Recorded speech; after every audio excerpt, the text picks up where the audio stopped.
If we haven't met before, my name is Chris, and I'm one of the pastors here at the church, and we've been having so much fun this summer kind of talking about who we are as a church and who we're hoping to be as a church, even more so going forward. So you guys are on social media, right? So there's a lot of these little micro trends that flow through social media. Like I remember when it was really popular to post your workout, right? GPS track of where you run and your pace, and everybody was doing that ran, and some people still do it, but it used to be really, really hot. Like that was the end thing that you did. Remember when you used to post a couple of lines from your favorite song? That was a thing. You'd post a couple of lines and be like, yeah, that's the cool song right now. Or a couple months ago, you would post a map of all the states that you've been to. And then some of you guys need to get out of New York. There are other states besides this one. One of the trends that I really like is the videos that people post of people cooking. You ever seen these? They make me so hungry. Okay, they have these videos, and we have a bunch of them here. Go ahead and go forward. And so whenever the videos are playing, they're showing you how to make all this cool stuff, right?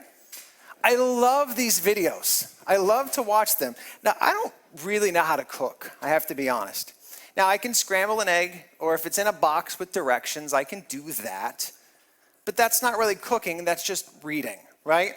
Like my wife, she can go to the pantry, she can open it up, she can grab one thing from here, two things from there, and we have this great meal. To me, it's like some sort of dark magic. Like I don't really understand all those. I don't understand why if you put an egg into batter, what comes out will be more fluffy. Why? Apparently there's a difference between baking soda and baking powder. Who knew? I mean, baking soda is for getting corrosion off of the terminals on your battery in the car. We all know this. Baking powder, I have no idea what that's for. Apparently it's a thing. And these videos, I think they're supposed to inspire me to cook, but they actually just inspire me to eat, right? I've never once made any of these recipes. I did one time, there was a video I thought was amazing. I tagged my wife in it because I thought maybe that would be an encouragement for something like this to magically appear in our house. And it never did, but that's all right. I still like to watch these videos. And this is really what we've been doing a lot this summer as a church, is we've been talking about, what are the ingredients that make a good church? What is the type of church that we want to be? What is the type of end result that we're really hoping to achieve? And we spent the first half of the summer talking about kind of the traits of our personal and collective character. So we talked about things like being generous, having a warrior's soul, having grit, having a Christ-centered spirit and sense of discipleship and growth, and many other things. And so if you've been kind of in and out over the course of this summer, I would encourage you to go back to the podcast or to the posted videos and kind of jump in on those. This morning we're going to pivot, and we're going to stop talking about the qualities and core values that we find to be most important, and we're going to actually start to talk about the strategy that we seek to have as a church as we accomplish our mission. Now, we have guests at Beacon every single week, and I know that means we have guests here today. If you're a guest here, it's my special privilege to welcome you. I'm so glad that you're here. It's an interesting week for you to come because we're talking about our strategy for how we want to help our community that surrounds us be introduced to the person of Christ. So if you're here, you're thinking, is this like a sales meeting? Are we going to talk about how to get leads and make conversions? Just know this. We know that the local church is the hope of the world. We know that the best thing that we could ever do for you as our neighbor and our friend in the community is help you to be introduced to the person of Jesus Christ. And because it is important to us, because it is our life's mission, we're doing our best to be organized and strategic so that we could fulfill the call that he's placed on our life. So are you someone's project? No. You're simply someone's priority and someone's blessing. They want to make sure that you have a chance to be introduced to the person of Christ. So if you're a little bit unsure, just hear me out, because we're going to talk about our plans for who we want to be as a church. Now, don't want to make this overcomplicated. Some people use big words just to make themselves seem perspicacious, okay? But that's not what we're trying to do. We want to kind of boil this down, keep it simple, keep it streamlined, and kind of understand who God has called us to be. So I would say this. We feel like everyone should learn how to do this. Love God, love people, grow in Christ, and serve the world. That's what we think everyone should learn how to do. Would you say that with me? Let's love God, love people, grow in Christ, and serve the world. That's it. And we feel like if each of us was pursuing that end in that mission, that we would be understanding the calling that God has placed in our lives for who he wants us to be. But it can get a little bit more strategic than that. We talk a lot about a person's faith journey. Have you heard us say that? Your journey. Have we ever said what that actually means? I'm not sure that we have. So we're going to try to explain. And I think a person's faith journey could look something like this. You're a part of the community. Then you become part of the crowd that is Beacon Church. As you become more familiar with the church, you would become more involved. You become part of the congregation. That's love God.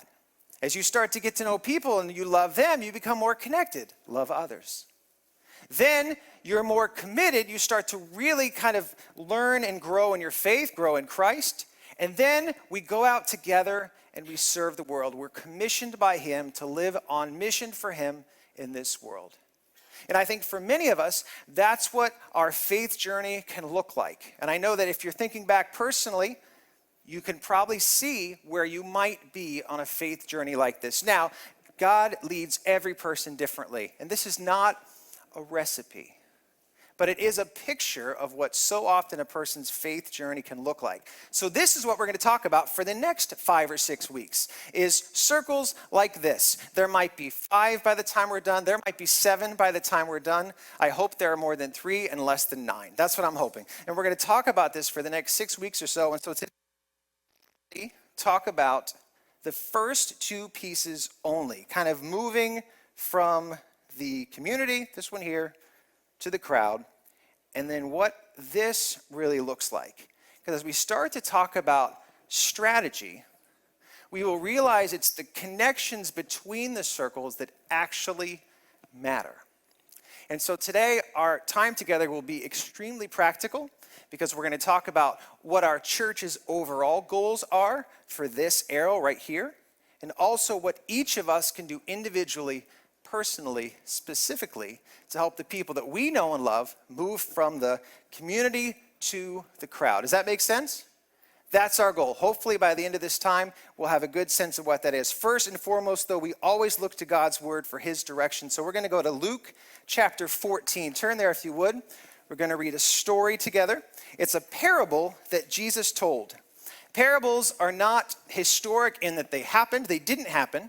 They're historic in the sense that Jesus told these stories to teach a point, to teach a lesson. You know, it's kind of like a fable, like if you're familiar with that kind of genre of literature, but it's taken so much further because a parable is told by Jesus. So it's inspired through the person of Christ himself as he's teaching us how to live on mission. And so this particular parable is an interesting one. Here's the context. He was at a dinner party on the Sabbath at a Pharisee's house.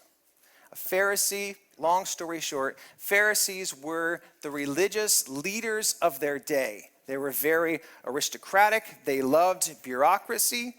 They knew the scriptures better than anyone else. In some ways, they knew how to follow them better than anyone else because they would follow them to the letter, kind of this, dogmatic attention to detail. And yet their hearts had been completely lost. They were opposed to Jesus when he came because once they realized Jesus came, they realized he was going to change everything, not just move the offering before the sermon, but change everything, major changes. And they said, we cannot put up with this. And so they really became at odds. And so in Luke's gospel, this is the last time he actually sat down and had lunch or dinner with the Pharisees. After that, they just fought in the streets apparently, which was very exciting. And so he told them this parable, starting in verse 16. A certain man was preparing a great banquet and invited many guests. At the time of the banquet, he sent his servant to tell those who had been invited, "Come, for everything is now ready." But they all alike began to make excuses. The first said, "I have just bought a field and I must go and see it. Please excuse me." Another said, "I have just bought 5 yoke of oxen and I'm on my way to try them out. Please excuse me." Still another said, "I just got married so I can't come." The servant came back and reported this to his master. Then the owner of the house became angry and ordered his servant, "Go out quickly into the streets and alleys of the town and bring in the poor, the crippled, the blind, and the lame." "Sir," the servant said, "what you ordered has been done, but there is still room." Then the master told his servant, 'Go out to the roads and country lanes and compel them to come in, so that my house will be full. I tell you, not one of those who were invited will get a taste of my banquet.'" We're going to stop there. So Jesus is at a regular dinner party, which, by the way, at this party, they had already been fighting about who gets to sit in the most prominent seat and who should be invited. And Jesus says, imagine there's a great banquet happening. And this is something they would have been familiar with, because in that Roman culture, which had come out of the Greek culture that they lived in, banquets were a huge, huge deal. They would be a massive party. And a banquet, when you were there, you would have access to the types of foods that you didn't get to eat on a normal basis, types of drinks that you didn't have on a normal basis.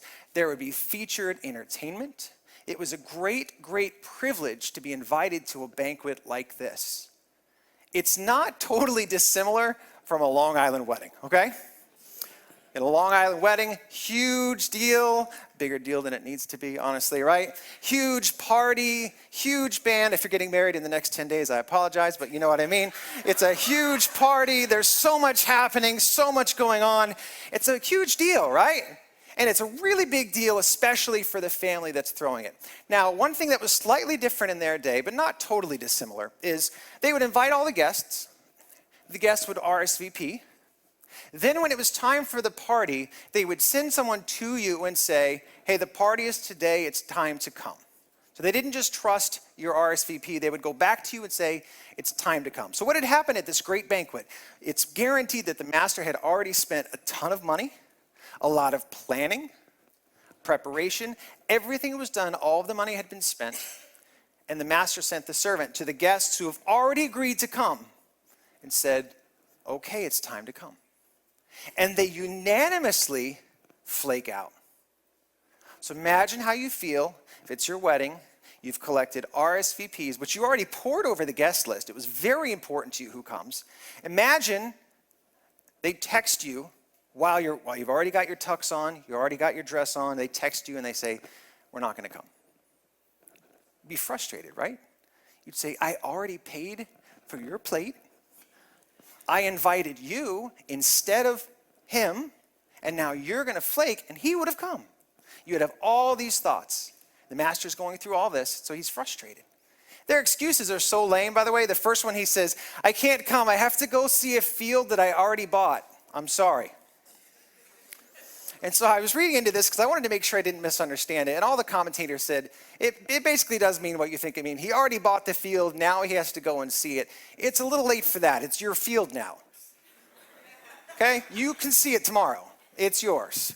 Maybe there's some sort of like post, deal inspection or something, but it's a lame excuse. And he says, please excuse me. Second guy says, no, I have to go try out my 5 new sets of oxen. I know all of you have oxen, but here's the thing. In those days, most people had 1 or 2 sets of oxen. Sets of oxen. That's 2 plurals back to back. Am I allowed to say that? I'm not sure. 2 to 4 of these very large animals that do the work of the farm. Why would you have 2 to 4? That's all you can use by yourself, because it's just you and your family, okay? You're not like ConAgra. You're not this huge corporation. This is all you need. So for this guy to buy 5 new sets of oxen implies quite a bit of wealth. And it implies he has people. Otherwise, he doesn't need all these oxen. So he's saying, I'm sorry, I have to go inspect these oxen. He has people who could have done that for him, without a doubt. So it's a lame excuse. He says, I can't go. Third guy says, I'm sorry, I can't go. I just got married. What does that have to do with the price of tea in China? Like, it's totally unrelated.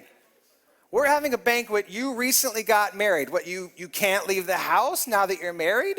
In fact, in a patriarchal society, it would have been always his privilege to say to his wife, you have to stay home, because, by the way, she wasn't probably invited. I'm going to go to a banquet. These are lame excuses. So the master immediately moves on. He says, you know what?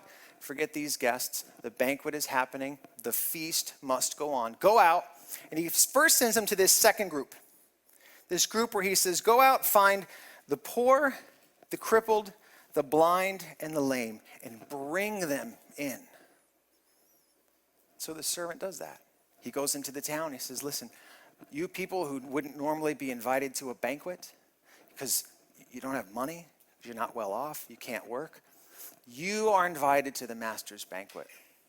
And the text says that happens. But the banquet still isn't full, so the master says, go back out. This time, go on the edges of town. Go to the highways and the hedges, which is a very interesting phrase. And as best we can understand it, he's saying, go right to the edge of town. Either meaning people who live from out of town, which means they don't even know this master, or people who might not have a home at all. They might actually live on the streets. And certainly, in all understandings, they're outsiders. They had no right to come to the feast. But the master says, the feast must go on. My house must be full.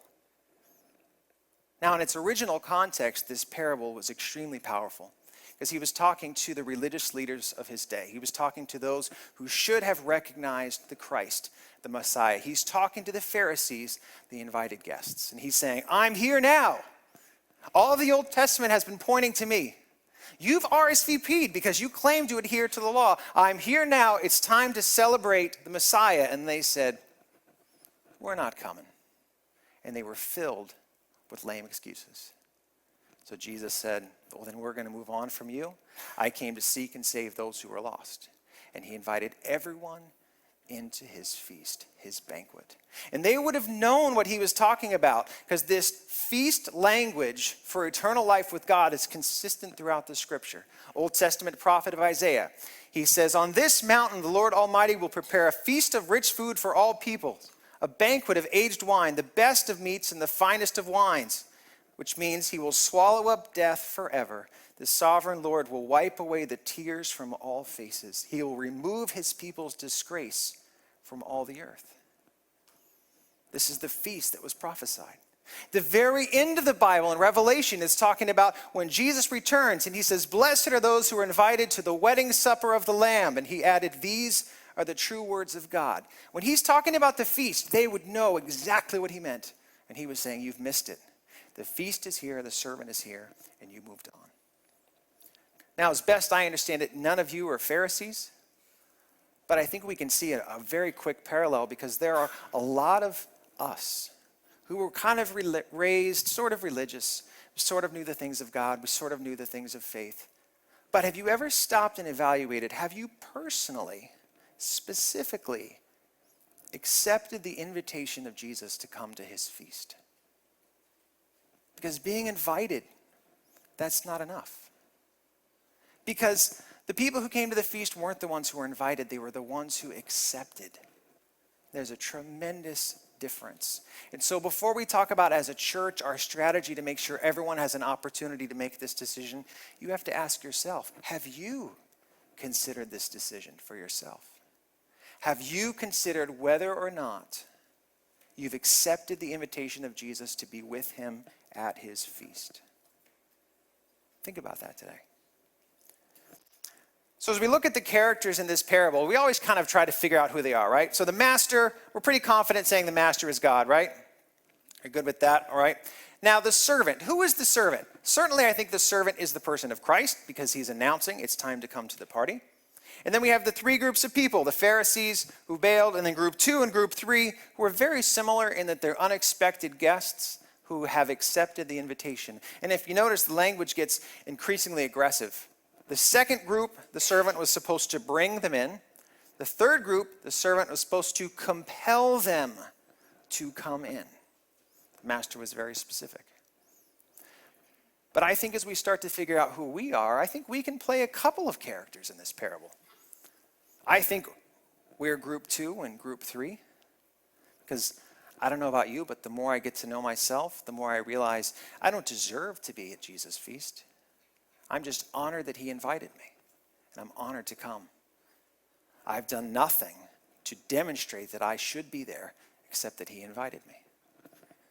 And now, he is sending us out as his servants to compel the guests to come in.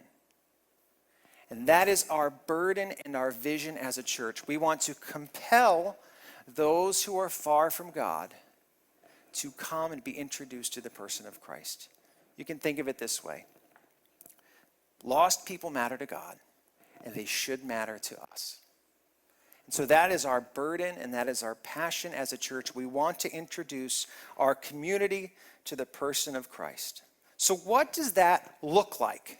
How do we introduce our community to the person of Christ? Well, first thing you should ask is, what is our community? Well, there's two ways to look at our community. One of them would be this: everyone who's about 15 or 20 minutes from here. Pretty simple.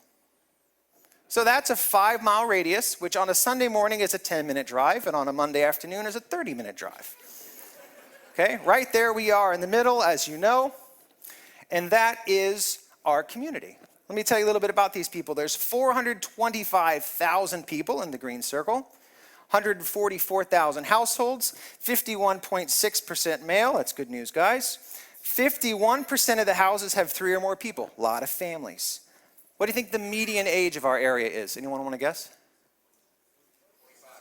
Yeah, 41. So again, families. 22.5% are under 18. Again, these are kids. Fairly diverse. 64% white, 18% Hispanic, 16% African American, 14% Asian.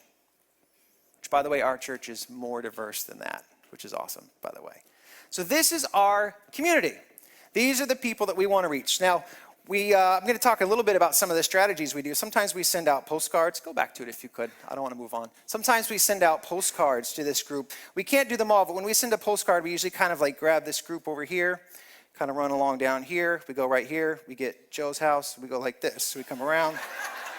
We come around. And then up here, the houses are every couple of miles, so we can cover more ground. And we usually send our postcards to a group something like this, because we consider them to be in our community, which, by the way, you can stay there still. Come on, stay with me. Which, by the way, when you see this map, you can also start to figure out what some of our hopes and dreams for the future, where we might want to, do some things, right? Because here's kind of the edge of where we can go. This is a really cool town. There's just a lot of places that in the future we might be able to consider to be part of our community. Yes, I know, some of you live here, some of you live here, because that's the second way we can define our community. I was trying to think, how many people do I really know? And I can cheat a little bit because in some way I know all of you, but if you all come up to me at once and I had to have every single name, that would not go well. So I was thinking about my Christmas card list and other things. I'm thinking, you know what, I probably know 100 people. There's probably 100 people that if I saw them in the grocery store, I would have to say hello. I couldn't even fake it, couldn't pretend. I would have to say. So I know about 100 people. And Jeremy knows about 100. Steve knows about 100. Dennis knows about 100. And our hundreds are going to overlap a little bit, but not a lot.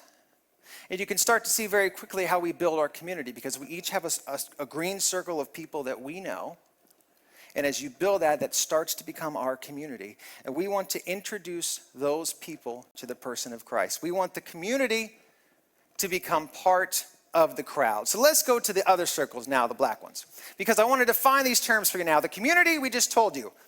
The crowd is simple. Everyone who's come to Beacon once. That's the crowd. So our goal first in this journey as a church is to get people from the broader community, that huge circle, whether it's the one on the map or it's the one that you know, and hope that they'll come by for a visit and just become a part of our church. That is why when you visit for the very first time and beyond, we want to stay in touch with you. We want to let you know what's happening here. We want to have your email address. Soon we're going to work on some texting things too, if you like that. Because we just want to stay in touch with you, because we feel like the local church is the hope of the world. We want to build into your life. We want you to become part of the crowd. So how does a person move from the community to the crowd? I can only think of one word. They are invited.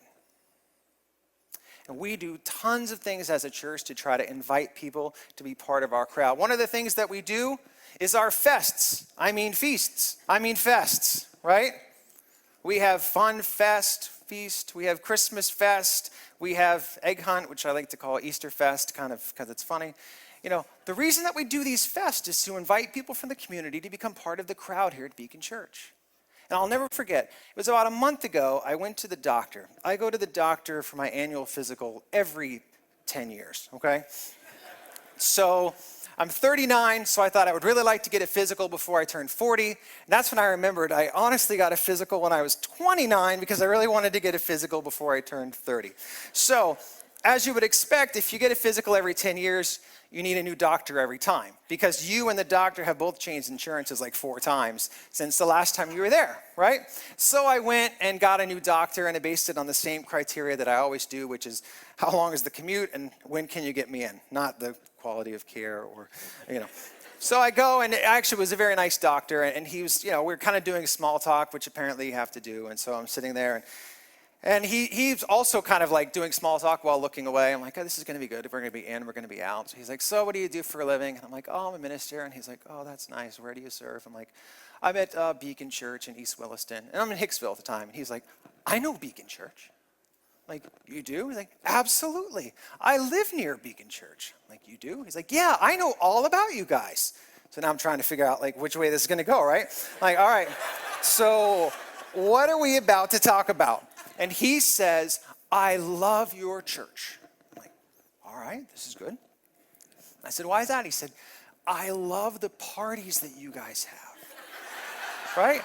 He said, I drove by your church and I saw sumo wrestling on the front lawn, right? Which is a true story. How many of you were there for that day, right? We had sumo wrestling. By the way, it wasn't part of a Sunday service. So again, if you're a guest, relax. It's not waiting for you at the end, okay? We had sumo wrestling out front. And here's what my own doctor said to me, unsolicited. He said 2 things. He said, number 1, I love a church that has sumo wrestling. I think my family should go to a church like that. And then he said, I think if I had gone to a church with sumo wrestling when I was a kid, I would still go, and religion would play a larger role in my life today than it does. That's what he told me, my own doctor. Of course, I said, we got a suit for you anytime, man. So now I'm going to have to go to the doctor more than every 10 years, though. But this is the whole point. Someone we've never met is telling me and other people that he knows that he loves this church. We could go on and on and on and on. That's why we do crazy series. You might remember when we did a series on The Walking Dead. If you're watching online, it wasn't called The Walking Dead, it was called The Waking Dead. Especially after the attorney thing. But why do we do a series called The Walking Dead? Why would we on Easter Sunday build a crazy apocalyptic set and it wasn't even about Revelations? Because we believe if you invite someone, they might come. And why, when you come every single Sunday, do we put that card on your seat 3 or 4 times in a row? It's because we're hoping you'll give it to someone. We're hoping you'll invite them. A recent book that I read said that about 82% of the people that you know would be somewhat likely to attend church if they were invited. 82% would come if they're invited. We could go on and on and on. This is why we're on social media as a church. By the way, if you're good at social media and you would like to help run the church's social media, let me know, because I could use some help. But, when you're there, when you see what's happening, this is for you to share with your friends. This is for you to, maybe you would want to do a Facebook check-in so people know where you attend church. I mean, this is a big part of what we do. We send a new mover postcard to everyone in our green circle. When you move into the community, we send you a postcard that says, hey, if you're looking for a church in your new community, come and check us out. Did any of you come because you got a new mover postcard? Yeah, see, half a dozen already, just like that. Okay, we're not going to cancel it then. We're going to keep it. And on we could go. The point is this. As a church, it is our value to be inviting people from the community to the crowd. And the church means us, all of us. So anytime we have opportunities like this, when we have fests, when we have crazy series, when we have bless events, which are exactly for this. Did you know when the outreach team throws a bless event, the only thing they measure is how many people from the community came? Did you know that? So if they did a board game night and 200 people came and 0 of them were from the community, we would never do it again because it would be a disaster. Because we want to invite people from the community to the crowd. These are great opportunities for you to personally engage in ministry. Now, this is not all that ministry is. Remember, we've chosen today to focus only here, okay? So this is not all that ministry is. Helping your friend find the person of Christ isn't simply inviting them to Fun Fest. but it very well might be the beginning. And so as we go forward through this next ministry season, when the fests happen, jump in and engage, man. Bring people with you, serve, let people know that it's happening, because all of this stuff is what it takes to start to introduce people from the community to the crowd. Does that make sense? Good. Now I'm going to ask the band to come up because we're going to continue with our service. We're going to worship. We're going to receive the elements of communion. But the point of this is very simple. Like I said, many of you, you're a guest here today, and this is the first time you've even come, and you're thinking, wow, I didn't know that they thought of me as a circle. We don't. Not even for a second. We love you personally and individually, and the most important thing that we could ever do is begin to introduce you to the person of Christ. If you're sitting with your friend who brought you, they are showing you love and connection, because they're just saying, you know what, God is doing something here, God is doing something in my church, and I think you should come and check it out. And even this week and this month, if you continue to think about this, you'll think of other friends of yours and you say, you know what, I have this friend in my community. I really wish he was part of the crowd at Beacon, because I think that he or she would be well served to be around some of these people. Some of these other people, not so much. But, to be around these people, though. Just say, God, pull me into your family. And we can begin to just connect into a meaningful Christian community and be introduced to the person of Christ. So let's stand and let's worship.